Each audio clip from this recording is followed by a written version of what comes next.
बिस्मिल्लाहिर्रहमानिर्रहीम। अस्सलाम वालेकुम dear students, welcome to AG science academy. Students, आज हमने 10th बायोलॉजी का third chapter coordination and control start करना है। 9th ग्रेड में आप लेवल्स ऑफ ऑर्गेनाइजेशन पढ़ चुके हैं। लेवल्स ऑफ ऑर्गेनाइजेशन क्या हैं कि ह्यूमन बॉडी किस तरह से बनती है। Human body trillions of cells से मिलकर बनी होती है। तमाम सेल्स, ट्रिलियंस ऑफ सेल्स मिलकर बनाते हैं मॉलिक्यूल्स। ये तमाम मॉलिक्यूल्स मिलकर बनाते हैं ऑर्गेनेलिज। ऑर्गेनेलिज मिलती हैं तो टिश्यू बनता है। टिश्यू मिलकर बनाते हैं, तमाम टिश्यूज आपस में मिलकर बाहमी रब्त से बना देते हैं ऑर्गन। और ऑर्गन मिलकर बनाते हैं ऑर्गन सिस्टम। ऑर्गन सिस्टम मिलकर बना देते हैं, मतलब कि आपस में तमाम फंक्शंस जब रोल प्ले करते हैं, फंक्शंस करते हैं, तो मिलकर बनाते हैं एक इंडिविजुअल, एक ऑर्गेनिज्म। अब कोई भी फॉर एग्जांपल कोई भी सिस्टम, ऑर्गन सिस्टम, जैसा कि डाइजेस्टिव सिस्टम यानी कि खाना हजम करवाने का सिस्टम एज ए एग्जांपल ले लें। डाइजेस्टिव सिस्टम में क्या क्या होता है? फर्स्ट ऑफ ऑल ईसोफेगस, खुराकी नाली जिसे कहा जाता है। उसके बाद स्टमक यानी कि मैदा, फिर small intestine, large intestine, rectum and then anus. Food सबसे पहले किस में आती है? ईसोफेगस में। फिर उसके बाद आती है स्टमक में। स्टमक के बाद स्मॉल इंटेस्टाइन में, लार्ज इंटेस्टाइन में, फिर रेक्टम में and then at last end में वो आती है एनस में। अब अगर इनमें से कोई एक भी प्रॉपर फंक्शन नहीं करेगा तो हमारा डाइजेस्टिव सिस्टम जो है वो बुरी तरह से मुतासिर होगा। इनकी इसकी प्रॉपर फंक्शनिंग के लिए, पूरे डाइजेस्टिव सिस्टम की फंक्शनिंग के लिए हर ऑर्गन का सही सलामत मुकम्मल तौर पर अपना काम करना लाजिम है। अब एग्जाम्पल के तौर पर कोई दूसरा ऑर्गन सिस्टम जो कि हमारी ह्यूमन बॉडी में, ऑर्गेनिज्म की बॉडी में मौजूद है, वो ले लें। For example urinary system. Urinary system 10th biology के सेकंड चैप्टर होम्योस्टेसिस में हम डिस्कस कर चुके हैं कि यूरिनरी सिस्टम क्या है। यूरिनरी सिस्टम यूरिन बनाने का सिस्टम है ताकि ये ओस्मो रेगुलेशन या कह लें होम्योस्टेसिस में अपना रोल प्ले कर सके। तो स्टूडेंट्स, हम जो फूड खाते हैं वो सिर्फ सॉलिड नहीं होती, वो लिक्विड फॉर्म में भी होती है, यानी कि वो पानी भी हो सकता है। तो यूरिन क्या है? यूरिन में क्या होता है? फालतू पानी होता है जो हमें बॉडी से बाहर निकालना मकसूद है, रिक्वायर्ड है। लिहाजा यूरिनरी सिस्टम का रब्त होगा, कोऑर्डिनेशन होगा, ये मिलकर काम करेगा डाइजेस्टिव सिस्टम के साथ। इसी तरह से human circulatory system, human blood circulatory system यानी कि खून के गर्दिश करने का सिस्टम। इसमें ब्लड वेसल्स और हार्ट शामिल है। अब अगर आपको याद हो तो जब किडनी का फंक्शनल यूनिट यानी कि नेफ्रॉन पढ़ा था तो हमने देखा कि वहाँ जो ब्लड किस तरह से फिल्टर होता है, ब्लड कहाँ से रहा है, सर्कुलेटरी सिस्टम के अंदर मौजूद ब्लड वेसल्स उस ब्लड को लेकर आ रही हैं ग्लोमेरुलस तक, उसके बाद यूरिन बनता है। तो लिहाजा सारे ऑर्गन सिस्टम्स, कहने का मकसद ये था कि तमाम ऑर्गन सिस्टम्स मिलकर अपना काम करते हैं, रोल प्ले करते हैं। इसे कहा जाता है कोऑर्डिनेशन। उनमें हम आहंगी पाई जाती है। तो हम कह सकते हैं कि ह्यूमन बॉडीज़ में तमाम ऑर्गन सिस्टम्स मिलकर अपना रोल प्ले करते हैं, फंक्शन करते हैं ताकि वो ह्यूमन ऑर्गेनिज्म एग्जिस्ट कर सके। ये है कोऑर्डिनेशन।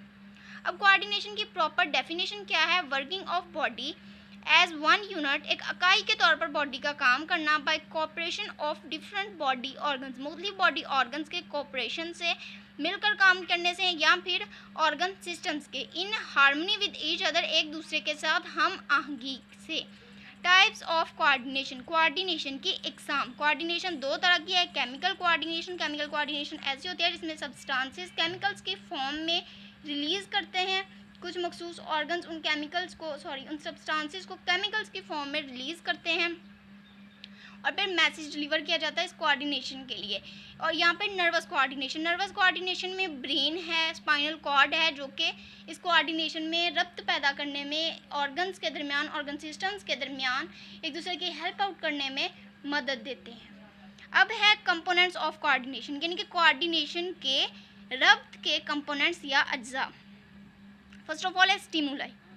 हमारी बॉडी में कोई भी चेंज आ रहा है, any change in environment which provoke a response in organisms, organism में रिस्पॉन्स पैदा करना। कोई भी चेंज है, कोई तब्दीली है इन्वायरमेंट में जिसके नतीजे में हमारी बॉडी रिएक्शन शो करे, रिस्पॉन्स शो करे, वो स्टिमुलाई है। For example heat, light. Heat मतलब कि अगर बहुत ज़्यादा किसी गर्म चीज़ को हमने टच कर लिया है, हॉट ऑब्जेक्ट को हमने टच कर लिया है, तो फौरी तौर पर हमारी बॉडी जो है वो रिएक्शन दे, रिस्पॉन्स शो करे, रिएक्शन के तौर पर हाथ को पीछे खींच ले, तो ये हीट क्या होगी? ये स्टिमुलाई होगी। इसी तरह से अगर बहुत ज़्यादा इंटेंसिटी की लाइट हमारी आंखों में आ रही है तो हम क्या करेंगे? हम फौरी तौर पर आंखें बंद कर लेंगे या वहाँ से नज़रें हटा लेंगे। तो लाइट क्या है, स्टिमुलाई है, क्योंकि ये हमारी बॉडी में क्या पैदा कर रही है, रिस्पॉन्स पैदा कर रही है, रिएक्शन पैदा कर रही है। फिर उसके बाद है रिसेप्टर, ऑर्गन, टिश्यू और cells which detect a particular type of stimuli, जो किसी खास किस्म के स्टिमुलाई की पहचान करें। फॉर एग्जांपल, अब जब हमारी स्किन ने कोई हॉट ऑब्जेक्ट को छुआ तो हमें एहसास हुआ कि ये हॉट है, तो हमारी स्किन क्या है, हमारी स्किन ने उस स्टिमुलाई को डिटेक्ट किया है, पहचान लिया है कि हाँ जी ये हॉट है, ये गर्म है। किसी कोल्ड ऑब्जेक्ट को छुआ है तो हमें फ़ौरन से सर्दी का एहसास हुआ है, तो हमारी स्किन क्या होगी, एक स्टिमुलाई होगी। इसी तरह से नोज़ है, अगर हम सांस ले रहे हैं हवा में तो उस हवा में कोई केमिकल है, कोई फ्रेगरेंस है, तो फ़ौरन से हमारा नाक उसे पहचान लेगा। वो उस हवा में जो केमिकल है, फ्रेगरेंस है, खुशबू है, वो क्या होगी, वो स्टिमुलाई होगी, जबकि उसे पहचानने वाला हमारा नाक क्या होगा, एक रिसेप्टर होगा। नेक्स्ट है coordinators, an organ that receive information from receptor and send message to particular organ for proper action. एक प्रॉपर, पीछे हमने अभी डिस्कस